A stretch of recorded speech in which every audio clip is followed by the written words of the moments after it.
Okay, hello. My name is Paul Gaynor. I'm OT analyst with ReadyFlow. I've been working in OT for, I suppose, the best part of 13 years now. Initially, I was an infrastructure engineer, which I think is always quite useful when it comes to understanding OT environments and the risks associated with OT environments. For 8 years, I was OT infrastructure lead with Gas Networks Ireland, critical national infrastructure. Risk and risk assessment, I suppose, was embedded within the company culture.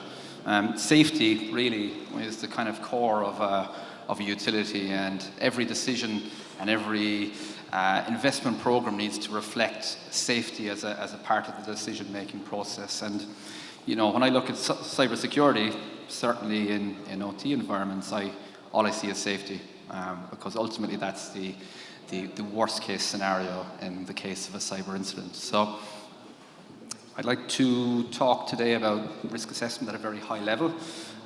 It's a big topic. We're not going to get deep into the different approaches or methodologies, but I just want to talk about how risk assessment benefits everyone. And sometimes, unfortunately, people are resistant to the risk assessment process.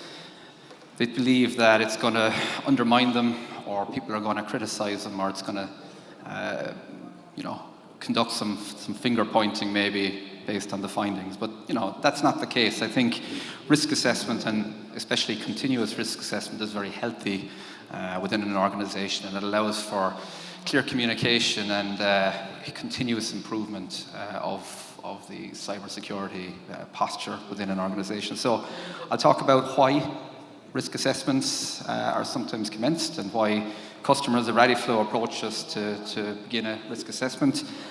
We'll look at the benefits, not just from a box-ticking exercise or a compliance exercise, but how it can help operators of the environment to improve their resilience, their control. The major issues that can take place during the assessment process and why it can prevent a project being a success, and then the importance of communication, because I think that is the main barrier: ineffective communication and a lack of understanding of the benefits to all aspects of the enterprise environment for the risk assessment outputs.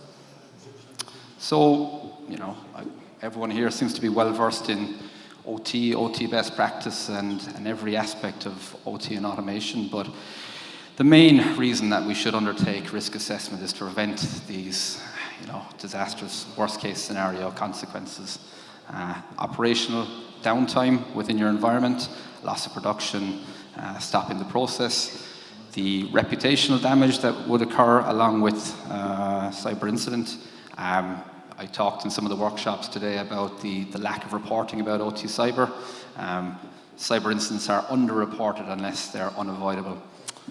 Regulatory reasons, again, in our workshops we were talking this too. That seems to be the main key driver for risk assessment at the moment, but depending on the industry you're in, the region you're in, there are other regulatory requirements around risk assessment. Safety, this is it, the worst case scenario. When you work in IT, I suppose, worst case scenario is your services are down, but in OT it could be irreparable damage to life or loss of life.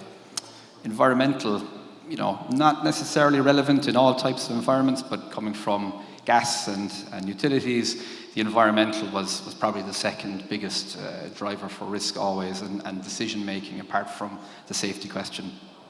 So how do we represent this? How do we bring out these consequences and visualize them in a way that makes cybersecurity make sense to the enterprise or to the decision makers? Bring it out of the automation team and up to the boardroom, and that's adopting a standardized risk assessment or risk methodology approach. And the first point is the risk matrix, and this should form the basis of the decision making. This should be the driving format behind a lot of the risk assessment steps. So OT standards and frameworks, again, you're probably not strangers to any of these. 62443 has a full section devoted to a standardized, repeatable risk assessment approach.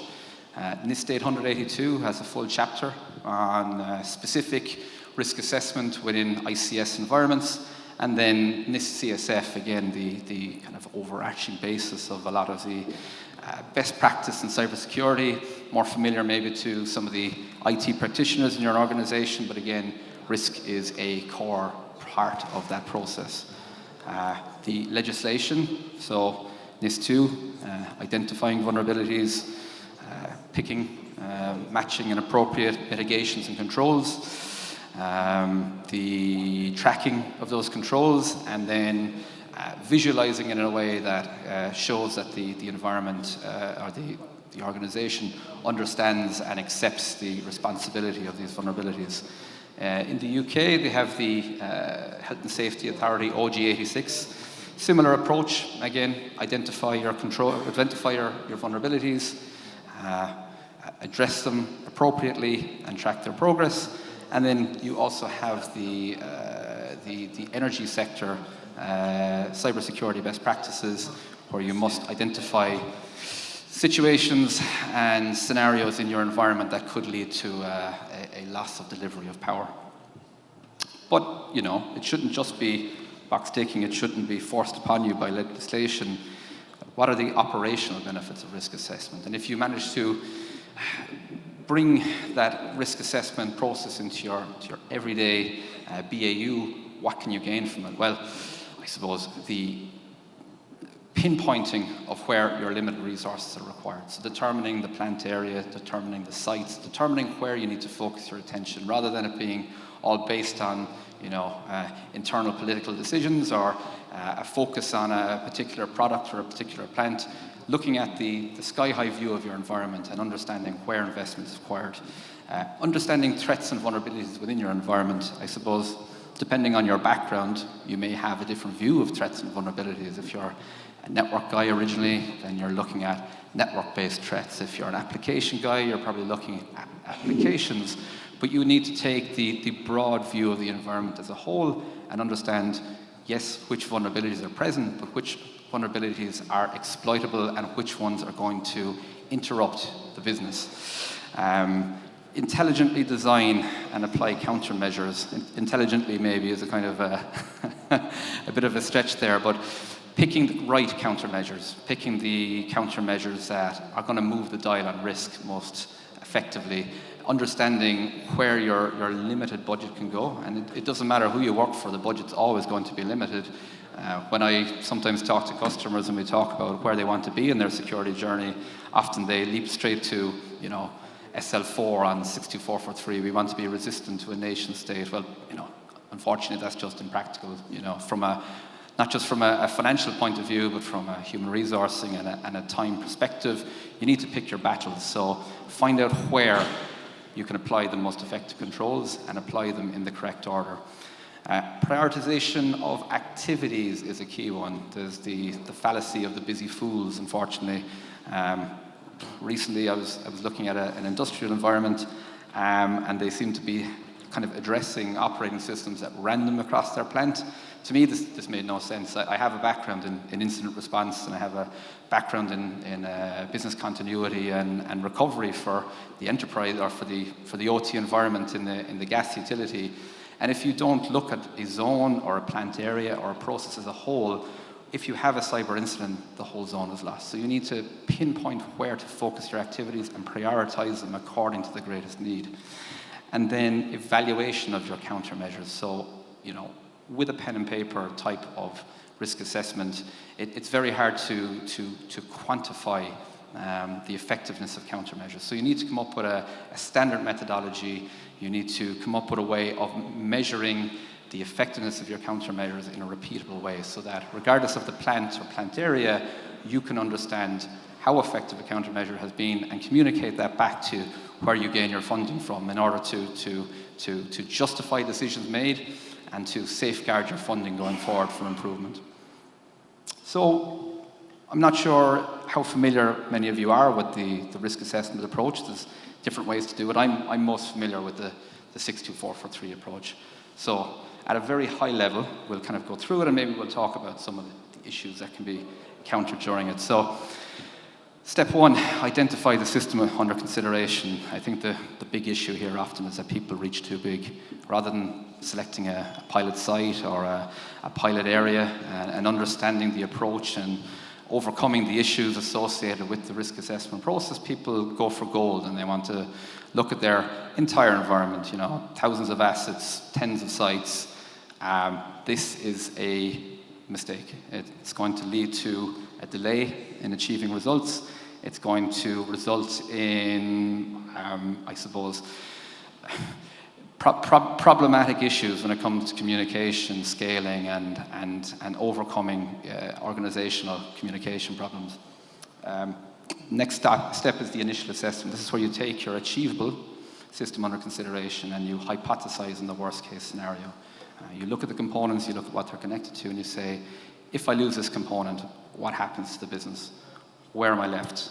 And at this point then, you need to draw on available approaches within your company. So if you have a process safety approach, if you have risk matrices around loss of revenue, if you have risk matrices around safety issues, this is where you draw them in and you start to equate them into the consequences of a cyber incident.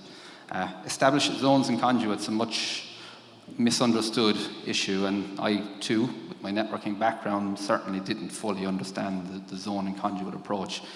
Too often people try and match zones within their environments to specific network areas. They try and map it to a VLAN, they try and map it to a switch. The zone and conduit is a kind of a logical breakdown of your environment, and it allows you to separate assets in a way to allow you to judge their compliance with the 62443 security levels and security requirements, and allows you to make more informed decisions and create actionable results from your risk assessment. Additionally, you need to remove problematic areas being enterprise assets. For me, it wasn't an issue, but wireless assets, removable assets, because these need to be treated differently. These have a different risk profile to the fixed assets within your OT environment. So then you compare your initial risk to your tolerable risk. Tolerable risk is not something that you as an assessor, you as even an OT environment operator can understand. Tolerable risk needs to be cascaded up to the business. The business needs to take responsibility for what they will tolerate in terms of loss, downtime, financial damage, reputational damage, whatever it may be. It's not your call. Perform the detailed cybersecurity assessments. This is when you compare your initial risk to your tolerable risk. If your initial risk is higher than your tolerable risk, this is when you go into the detailed view. I'm not going to go into this now, but this is a deeper process that involves, I suppose, really delving down into the assets, into the environment, and understanding how you can monitor and manage risk in that area. But the output is your cybersecurity requirement specification, and this is where you plan your improvement program. Without this document, you're just picking, whoever has the fanciest brochure, whoever has the nicest meal out, or whatever they use to influence you. You're a victim of marketing potentially. So you need that cybersecurity requirements documentation so that you know exactly which controls to procure, where to put them, and how effective they're going to be. So barriers to success. Well, there's many, but I'm trying to distill it down into a few key points. So lack of information. Too often you're promised asset registers, diagrams, system architecture diagrams, and you either receive them and they're years out of date, or you were promised them by someone who promised them from a lower level and they never turn up. So there are certain key prerequisites really to perform an effective risk assessment, and if you don't have these assets, it's incumbent on somebody to produce them. Business buy-in. This is a big one. So CISO, CIO, someone maybe from your internal compliance engages a company in a risk assessment, but forgets to tell the business as a whole. So you've got plant managers, you've got production leads, you've got automation guys. You're down there asking them questions, or you're asking them for diagrams, and they're not prioritizing you because they have their own key priorities, and that's keeping the lights on, keeping production going. Time lag, this is a major one really. This is directly related to overextending your system under consideration, or exceeding your scope really here. Within the gas environment, the risk assessments that we had performed took 12 months plus and cost tens of thousands of euros. And by the time the results were produced, a lot of the assets had changed because we had an ongoing improvement program at the same time as we were assessing. Really, we should have been operationalizing into a continuous risk assessment process, but unfortunately, we were kind of dealing with static reports tendered on a public procurement basis. But the big one is communication. It relates back to all my other points. Everybody needs to be on board with the risk assessment because there is benefit to everyone. At the board level, with NIS2, they're now personally responsible or liable for vulnerabilities in their environment going unaddressed. And from an operational perspective, it allows the technical people on the ground to get what they need, to make the right decisions, and to make the environment better.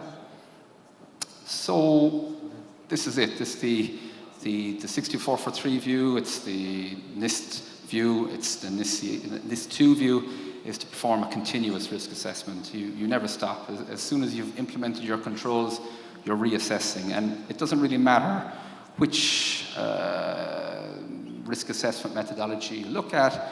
It's always this continual process. In this case, I'm looking at the identify. So identify the risks in your environment, that initial risk assessment, identify problematic assets, areas, network communications, software within your environment, assess the risk, understand what might happen, the worst case scenario, the impact to the business, what it means, outside of just an IT or an OT perspective. Plan, so that's, select the right approach to address these risks. And it could be just a simple compensating control, it could be an insurance policy, it could be the purchase of a system, or it could be launching a cybersecurity program. Whatever it is, whatever decision you make, you need to make a judgment on that based on the risk assessment, and then implement. So make the changes, monitor it, understanding how it changed the environment. So with the continuous risk assessment process, it can't be a site-level survey every time. You can't have a new team of consultants turning up in your boardroom, sitting around doing a site induction, and then starting over to ask the same questions. You need to automate this as much as possible, really. The more you automate, the more data points you draw together, the more insights you can gain on a regular basis from your environment. And, the automation is quite important. As I mentioned, if you have a static risk assessment, there are changes ongoing at the same time as the risk assessment is being completed. There's consultants redoing revisions of a report while the assets don't exist anymore, unfortunately. So asset discovery, I'm sure, this is kind of well known at this stage, an IDS system, or some sort of internal polling system, some way of understanding all of the assets in your environment everywhere you can, identifying when assets appear, understanding when assets disappear. Software asset register, again, in a big environment, this is tricky, It's also, I suppose, problematic to some point within OT environments because it may involve agents, but you need to understand the way to develop an automated software register. Maybe it's only at deployment of an asset, but you need to keep that register. You need to track each and every piece of software, run times, anything you have in your environment. Traffic monitoring, again, from my own background, we were lucky enough to be in control of our own network. We had our own firewalls, and we were the masters of all that. But in other OT environments I've worked in, the network is outsourced, the firewall is a different team. People make changes, and those changes aren't noted, people aren't aware of them. So if you don't have traffic monitoring, how can you be sure that your diagrams, your system architecture diagrams, reflect the reality on the ground? Vulnerability management, again, so patching is not a fun task, and management of patching is even worse, to be honest. So without automatic vulnerability management, how can you track all these certs and all these alerts and understand exactly the vulnerabilities of most concern within your environment? And if you track them, at least you can make a judgment call on them. It's not always going to be the case that you're in a position to patch, or maybe you've got assets that can't be patched, but just track the vulnerabilities, know where they are, and have them available to output into a report, so that when you are doing your quarterly patch meeting or your quarterly risk assessment catch-up, you have that information to hand, and you're not scrabbling with one-off tools to try and fill that information. And then a risk management platform. Okay, so the risk management platform can take many forms. You know, it could be homegrown. It could piggyback off the enterprise risk management platform. But you need to have a way to record risk, track it over time, and visualize it in a way that it can be communicated to those who need to see it. Without the risk management platform, really you're going to be in a losing battle. You're going to be struggling with you know, homebrew sheets. You're losing before you begin. So, communicating risk. This is, I think, the key to the risk management platform. I suppose at a CISO level, they don't care about NIST 882. They don't care about foundational requirements. They're not going to get into the ins and outs of patching, operating systems. Really what they want to know is, are we on target to where we want to be? You know, so you define what's achievable, you communicate it up to those who hold the budget, you control the budget, and then you track progress. And if you don't track progress, and if you don't communicate the benefits to your improvement program that cost however much it costs, it's going to be hard to justify future investment. Visualize the risk. Okay, so, you know, I've seen reports that were delivered to companies that I worked in that were 99 pages of IP addresses. I mean, that doesn't mean anything to anyone. I was OT lead and I had absolutely no idea what I was looking at, because you just get lost in the numbers. You need a way of representing the risk in a way that can resonate with people who look at risk in different ways. You know, OT risk is one of 10 types of risk potentially that is viewed at a board level, so you need to use a common ground communication method. Represent the real world. What I mean by this is, you know, changes are happening all the time. Okay, so if you're managing risk and communicating to the board, you have to say that, yeah, okay, you know, we got our budget 12 months ago. It was based on this current outlook, but since the program began, you know, there's been changes in the geopolitical output. There's new threat actors active. There are exploitable attack vectors that exist, and this might, you know, require a change in the program. It might slow the program. It might require extra investment, but you need to be able to represent that in some way to your board or those who hold your budget.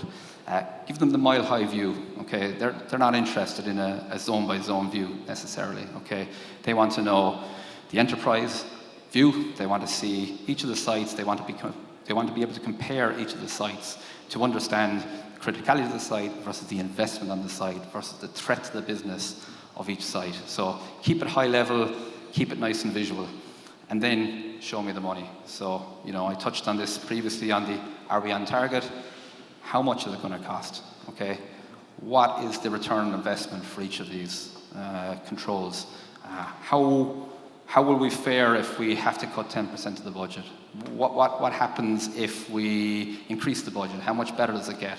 So show the money, forecast it to the future, demonstrate how their investment directly relates to reduced risk to the business as a whole, reduced risk to your reputation, you know, and can, you know, benefit the organization beyond just an IT level, and you know, at the same time track the spend, you know, understand where it went, why it went, and visualize that on a nice chart. So, you know, this is one way that we do it in ReadyFlow. It's not the only way it can be done, but it means something to people. And, you know, initially you can explain the process on a quarterly basis, then potentially you can show changes as they occur, and people can, you know, track change in a visual way. So show them where they're going, show them where they are, show them how it's going to cost, and then show them where their tolerable risk meets their current risk.